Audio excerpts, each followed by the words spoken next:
So guys, this is one of the red flowers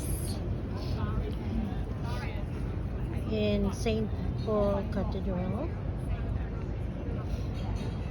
and it's mixed with this white flowers.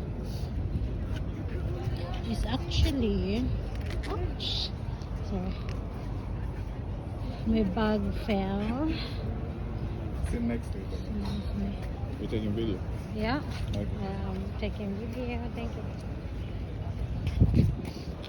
So this is the other side.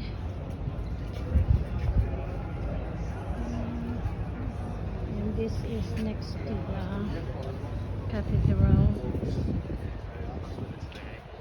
So this is the cathedral.